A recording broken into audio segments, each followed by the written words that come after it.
नमस्कार, मैं राकेश परमार और आप देख रहे हैं महत्वपूर्ण मुद्दा।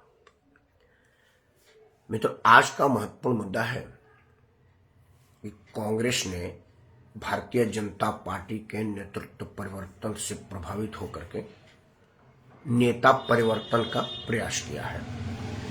उसके पहले भारतीय जनता पार्टी ने अपने 3 जीते हुए राज्यों में 3 नए मुख्यमंत्री बनाए। आज का चर्चा की क्या इससे कुछ फर्क पड़ेगा, उससे भी बड़ी चर्चा की क्यों बनाए। आखिर शिवराज सिंह चौहान जो 18-20 साल से थे, उनके विरुद्ध कोई एंटी इनकम्बेंसी नहीं थी, जमीन पर कोई उनका विरोध नहीं था। उनको हटा करके एक नए आदमी को नेतृत्व क्यों दिया गया। राजस्थान में वसुंधरा राजे सिंधिया का एक अपना अलग साम्राज्य है। जनता से लेकर के नेताओं तक पर उनका प्रभाव है। उनको बदल करके एक नए आदमी को मुख्यमंत्री बनाने से क्या फर्क पड़ा। रमन सिंह अपने उम्र के राजनीति के अंतिम पड़ाव पर है। ईश्वर उनको लंबी उम्र दे, दीर्घायु हो और स्वस्थ हो, यह मेरी मनोकामना है, यह मैं प्रार्थना करता हूं। लेकिन उनके अंतिम पड़ाव पर फेयरवेल टाइप का एक कार्यक्रम उनको दिया जा सकता था, उनको क्यों नहीं दिया गया। पहले चर्चा सरकार में जो है उसकी जवाबदेही जिम्मेदारी पहले बनती है, तो पहले सरकार से शुरू करते हैं। सबसे पुरानी जो सरकार है भारतीय जनता पार्टी की मध्य प्रदेश में, देखिए, शिवराज सिंह चौहान को बदलने का जो आधार बना वह यह बना कि मध्य प्रदेश में वो लोकप्रियता के अपने शीर्ष पर थे। अब की बार अगर उनको कार्यकाल दिया जाता तो उनका कार्यकाल भारतीय जनता पार्टी में मुख्यमंत्री के रूप में सबसे बड़ा कार्यकाल होता और शायद देश में ज्योति बसु के बाद दूसरा सबसे बड़ा कार्यकाल होता। देश में दूसरे सबसे बड़े समय तक रहने का रिकॉर्ड उनके पास आ जाता। 2024 में जो एंटी इनकम्बेंसी मध्य प्रदेश में केंद्र सरकार को लेकर के उत्पन्न होती, उसका काउंटर नरेंद्र मोदी के लिए मुश्किल हो जाता है। दूसरा राजनीतिक आधार बनता कि अगर शिवराज चौहान सत्ता के शीर्ष पर काबिज हो जाते मध्य प्रदेश में, तो वो मध्य प्रदेश में अपने हिसाब से सीटें आवंटित करते, जितवाते, हरवाते। मतलब मोदी के पैरेलल एक नया नेतृत्व के उभरने का खतरा था। नरेंद्र मोदी ने यह सोचा, यह भांपा और शिवराज चौहान के लिए दूसरी जवाबदेही जिम्मेदारी देने की सोची। मुख्यमंत्री के रूप में एक नया नेता दिया। यह निर्णय नरेंद्र मोदी ने अपने हितों को ध्यान में रख करके किया। इसमें ना तो कोई मध्य प्रदेश का हित है, ना राष्ट्र का हित है। वो इसलिए कि जो नया नेता मध्य प्रदेश को मिलेगा वो 3 महीना में ऐसा कुछ नहीं कर पाएगा जिससे उसके विरुद्ध कोई माहौल बने। मध्य प्रदेश में नरेंद्र मोदी या कहेंगे या कह सकते हैं या अपने लोगों से कहवा सकते हैं कि अगर शिवराज चौहान की कोई कमियां थी तो वो शिवराज चौहान तक थी। अब यह मोदी की विजय है और मोदी की गारंटी है, और मोदी के गारंटी पर आपने वोट दिया है। यह सरकार मोदी के गारंटी के हिसाब से काम करेगी। इसलिए आपको डबल इंजन की सरकार बनानी है। मध्य प्रदेश को ऊंची और तेजी से विकास पर ले जाना है तो आपको केंद्र और राज्य में दोनों में मोदी को ही चुनना पड़ेगा। राज्य में आपने मोदी की गारंटी पर चुना है तो मोदी का तो यह खुद का मामला है, केंद्र में प्रधानमंत्री मोदी ही बने हैं। आप इसको गारंटी दीजिए, मोदी की गारंटी, और मोदी को विजय बनाइए। कोई आदमी अगर ये कहता कि भाई मध्य प्रदेश में मोदी की गारंटी को शिवराज चौहान नहीं पूरा कर पा रहे हैं क्योंकि अब तक मोदी ने गारंटी क्यों नहीं दिया, इसीलिए शिवराज चौहान को अब की बार चुनाव में दरकिनार किया गया था, क्योंकि यह टोटल मोदी का चुनाव था और मोदी के लिए चुनाव था। आते हैं राजस्थान में। राजस्थान में वसुंधरा राजे सिंधिया और अशोक गहलोत के बीच एक राजनीतिक सांठगांठ था। मतलब 5 साल वसुंधरा जी मुख्यमंत्री रहती, अशोक गहलोत अपना दिखावे का विरोध करते हैं और करते रहेंगे। फिर 5 साल अशोक गहलोत मुख्यमंत्री बनेंगे, वसुंधरा जी दिखावे का विरोध करेंगी और करती रहेंगी। उसमें होना कुछ नहीं है। ना तो अशोक गहलोत वसुंधरा राजे सिंधिया के किसी बड़े घोटाले का सरकार में आने पर जांच करवाए, ना ही वो घोटाले को एक्सपोज किए, ना ही वसुंधरा के विरुद्ध कोई केस किए। आपने देखा होगा कि सचिन पायलट जो कि राजस्थान कांग्रेस के अध्यक्ष थे, उनके नेतृत्व में राजस्थान में कांग्रेस को विजय प्राप्त हुई थी और राहुल गांधी और प्रियंका गांधी के उम्र के बराबर होने की वजह से उनको मुख्यमंत्री ना बना करके उप मुख्यमंत्री पर धकेला गया था। उस सचिन पायलट ने वसुंधरा राजे के जमाने के घोटालों को एक्सपोज करने के लिए अपने ही सरकार के विरुद्ध धरने पर बैठे थे। और वो जो मुख्यमंत्री है जो सचिन पायलट के ही पार्टी का है और वसुंधरा राजे के पार्टी का विरोध का है, वो कह रहा था कि ये फालतू कर रहा है, ऐसा कुछ नहीं है। कितनी आपस की साठगांठ थी, अब आप समझ रहे हैं। यह बात अगर मुझ जैसा साधारण आदमी समझता है तो आप भी समझते होंगे और मोदी भी समझते होंगे। इसलिए नरेंद्र मोदी ने राजस्थान के चुनाव में अपनी गारंटी दी, मोदी की गारंटी, और एक नया नेतृत्व दिया भरत शर्मा के रूप में, भजन शर्मा के रूप में। अब भजन शर्मा जी का जो नेतृत्व आएगा, जो भजन शर्मा राजस्थान के बागडोर संभाले हैं, तो उनमें क्या क्या लाभ है और क्या क्या हानि है, पहले जान लीजिए। लाभ यह है कि भजन शर्मा विधायक ही पहली बार बने हैं, मतलब इसके पहले विधानसभा में जाने का अनुभव उनका नहीं है सरकार के रूप में, अधिकार के रूप में। सरकार के किसी भाग में भी पहली बार सरकार में आए हैं, मतलब कि राजस्थान का कोई भी आदमी भजन लाल शर्मा को किसी भी बात की जवाबदेही जिम्मेदारी नहीं ठहरा सकता कि राजस्थान में ये कांड हुआ है, आप कहाँ थे, अशोक गहलोत के फलाना वाले पाप को आपके पार्टी ने ढकाया, आप कहाँ थे, जो फलाना वाला गलती अशोक गहलोत ने किया था उसको वसुंधरा जी ने ठीक नहीं किया है, आप कहाँ थे, या वसुंधरा जी ने फलाना वाला कमिटमेंट किया था अभी तक पूरा नहीं किया, उन्होंने फलाना गलती कर दी, उसका क्या। इन सब चीजों से मुक्त होने के लिए नरेंद्र मोदी ने भजन लाल शर्मा को नेतृत्व दिया।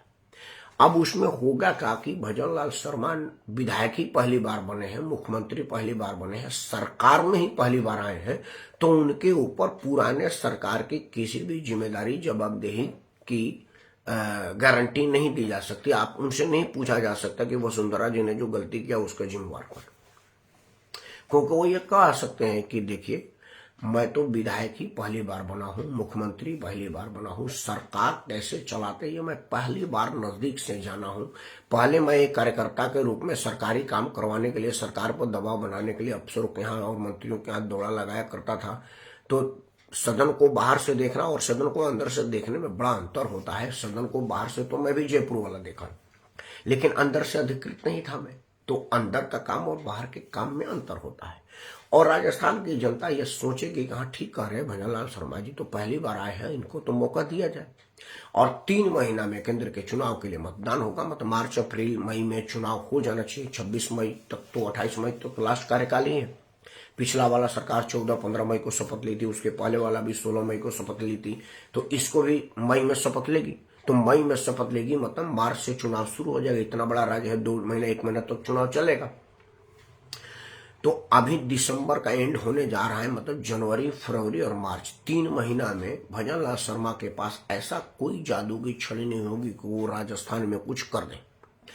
और जब तक कुछ करेंगे नहीं तब तक उसमें कोई कमी दिखेगी नहीं, क्योंकि कमी तो तब न देखी जाएगी जब कोई आदमी काम करेगा और उसका काम दिखेगा। मान लीजिए कोई सड़क बना रहा है, तो जब सड़क बनेगा तभी तो आप सड़क की गुणवत्ता पर प्रश्न उठाएंगे कि भाई सड़क बड़ी घटिया क्वालिटी के मटेरियल से बना है, अस्पताल जो आपने बनाया वो बड़ी निम्न स्तर का है, जो आपने लॉ एंड ऑर्डर की बात कही थी उसको भी कंट्रोल नहीं। वो कह सकता है कि भाई अभी अभी तो मुझे यही पता नहीं चला कि कौन से जिले में कौन कप्तान है, 3 महीने में क्या करूं।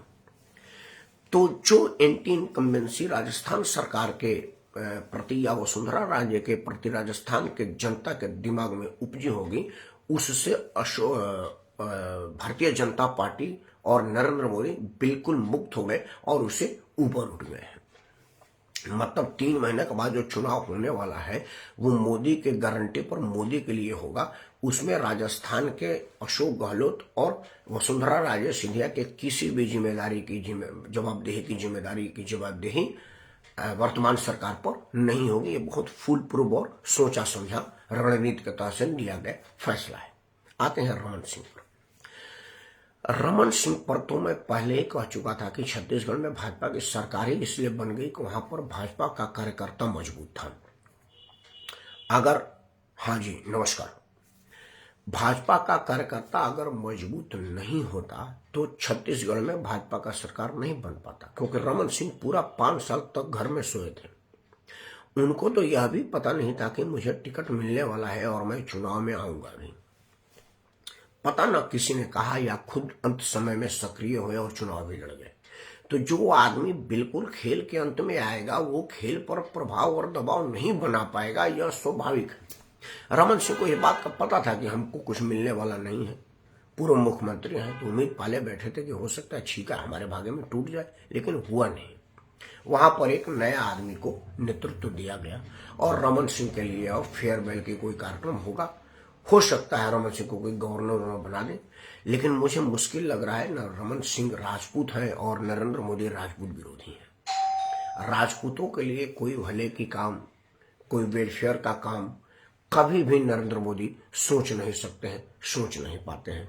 तो उनके लिए कुछ मिलना मुझे थोड़ा कठिन लग रहा है। अब आते हैं इसके परिणाम पर। मित्रों, सरकारों का बनना, सरकारों का जाना जनता के हितों को ध्यान में रख करके की जाती है, लेकिन मुझे बड़ा अफसोस है कि अभी जो प्रदर्शन लोगों की हुई है उसमें सरकार अपने हिसाब से बनाई जा रही है, अपने फायदे के हिसाब से बनाई जा रही है। मतलब जातिवादी व्यवस्था को नकारने की दावेदारी करने वाले नरेंद्र मोदी हर काम जाति को ध्यान में रख करके करते हैं। जैसे उन्होंने 3 मुख्यमंत्री बनाए थे, एक मुख्यमंत्री आदिवासी बनाया, एक मुख्यमंत्री पिछड़ी समाज से बनाया और एक मुख्यमंत्री स्वर्ण समाज से बनाया। मतलब स्वर्ण, पिछड़ा और दलित तीनों का भाग करके वो मुख्यमंत्री बनाए हैं। मतलब वो लोगों के मीटिंग में बेशक कह सकते हो कि मेरा 4 जाति है, महिला, दलित, गरीब और फलाना, लेकिन असल में वो किसी भी जातिवादी राजनीति से ज्यादा जातीय की चिंता करते हैं और जातिवाद को बढ़ावा देते हैं, और वह इनका राजनीति नफा नुकसान को ध्यान में रख करके करते हैं। सही है गलत है ये मैं आप पर छोड़ता हूं। बात कांग्रेस की अगर नहीं करूंगा तो ये पूरा का पूरा वक्तव्य अधूरा रह जाएगा। भाजपा के विषय में बोलने को तो बहुत कुछ है, लेकिन वीडियो बड़ा ना हो इसीलिए भाजपा पर यही विराम देते हैं। आते हैं कांग्रेस पर। कांग्रेस के जिस आदमी ने भी यह निर्णय लिया है कि बूढ़े बुजुर्गों को वनप्रस्थ के तरफ जाने के लिए मजबूर कर दिया जाए, उनको मैं बधाई देता हूं। झूठा ही सही, लेकिन यह एक साहसिक निर्णय है कि मध्य प्रदेश में कमलनाथ को दरकिनार कर पटवारी को वहां का अध्यक्ष बनाना। लेकिन सवाल है कि पटवारी कमलनाथ के छवि से बाहर निकल करके खुद कुछ कर पाएगा, तभी जाकर के कांग्रेस का कुछ भला होगा, जैसा मुझे होता हुआ प्रतीत नहीं हो रहा है। क्योंकि भाजपा और कांग्रेस में यही अंतर है। भारतीय जनता पार्टी में एक टेलीफोन जाता है और पूरी की पूरी सरकार रिजाइन कर देती है और कहीं एक शब्द भी कोई विरोध में नहीं बोल पाता कि जी यह गलत है कि सही है। जबकि कांग्रेस में तय होता है कि भाई 2.5 साल आप रहेंगे, 2.5 साल आप रहेंगे, तो 2.5 साल पूरा होने के बाद जो 2.5 साल वाले को कहा हटो होकर मैं कहूँ तो बोला मैं करूँ तू कौन है। यह बात हमने पंजाब में मिलेगा। पंजाब कांग्रेस का जो सत्यानाश हुआ और वहां पर आम आदमी पार्टी को स्पेस मिला, उसका वजह था नवजोत सिंह सिद्धू और कैप्टन साहब की लड़ाई। कैप्टन अमरिंदर सिंह अपने सीनियरिटी पर खुश थे और नवजोत सिंह सिद्धू कह रहे थे कि बूढ़े आदमी हो गए और जब कैप्टन बूढ़ा हो जाता है तो उसको हटा दिया जाता है, नौजवान को दिया जाता है। यही 2 आदमी की आह के टकराव में कैप्टन पार्टी छोड़े, फिर नवजोत पार्टी छोड़ा, फिर नवजोत को जेल हुआ, फिर नवजोत ने अपना ड्रामा किया। वो सब हुआ इन दोनों का तो कुछ नहीं हुआ। कांग्रेस का नाश हो गया, पंजाब से कांग्रेस खत्म हुई और वहां पर आम आदमी पार्टी आ गई। बॉर्डर स्टेट में आम आदमी पार्टी का सरकार बनाना देश के लिए खतरा साबित न हो जाओ, ये पूरा खुफिया एजेंसी प्रश्न है। तो कांग्रेस के चरित्र में राजनीति नहीं लिखी है। मतलब जो राजनीति में मर्यादा होता है, जो पार्टी की एक प्रतिष्ठा जैसा चीज होता है, वो कांग्रेस के चरित्र में है नहीं। हमने अशोक गहलोत और सचिन पायलट की लड़ाई को सार्वजनिक देखा। हर पत्रकार वार्ता में या पत्रकारों के पूछे जाने पर सचिन पायलट को अशोक गहलोत ने गद्दार है, बेवकूफ है, कुछ नहीं है, ढेले भर का आदमी है, नालायक है। मतलब सड़क छाप गुंडा भी उतनी गंदा और गलत गाली नहीं देता जितना राजस्थान के मुख्यमंत्री ने अपने उप मुख्यमंत्री और प्रदेश के पूर्व अध्यक्ष के लिए कहा है। सचिन पायलट थोड़ा उम्र का लिहाज करके प्रत्युत्तर में उतनी गंदी और बड़ी गाली नहीं दे रहे थे, लेकिन विरोध की शालीनता के साए में रहते हुए जितना उन्हें अशोक गहलोत का विरोध करना था वो की, और ओपन प्लेटफॉर्म पर की। ये कोई अंदर फोन पर नहीं किए जिसको बाहर में चर्चा नहीं हो सकती है, या बाहर किए जिसको चर्चा की जरूरत ही नहीं है। वही हाल छत्तीसगढ़ में भी था। छत्तीसगढ़ वाला मामला, मध्य प्रदेश वाला मामला हो, राजस्थान वाला मामला हो, या देश के किसी भी कोने का मामला हो जहां थोड़ी भी सरकार में आने का कोई उम्मीद है, वहां जो सरकार में आता है वो जाता नहीं है, उसको मना करो तब भी नहीं आता है। कई जगह तो ऐसा देखा गया है कि सरकार में कांग्रेस साझेदार हुई है, और जब कांग्रेस से समर्थन वापस लिया है तो नेता वापस नहीं आया, नेता उसी पार्टी में रह गया, कह रहा भाई मुझे तो सरकार में रहना है, मैं पार्टी बदल लूंगा। इस बात की कई जगह उदाहरण है, कहां कहां आपको बताऊं। तो अगर कांग्रेस पार्टी ने नेतृत्व परिवर्तन किया है और ईमानदारी से किया है, बिल्कुल ठीक है, लेकिन जब तक उसको ईमानदारी से इंप्लीमेंट नहीं किया जाएगा, कांग्रेस पार्टी वही ढाक के तीन बात होगी, कुछ खास लाभ होगा नहीं। कांग्रेस को लाभ तभी होगा जब कमलनाथ सीधे अपने घर चले जाए, राजनीति में तनिक भी कोई दखल ना दे।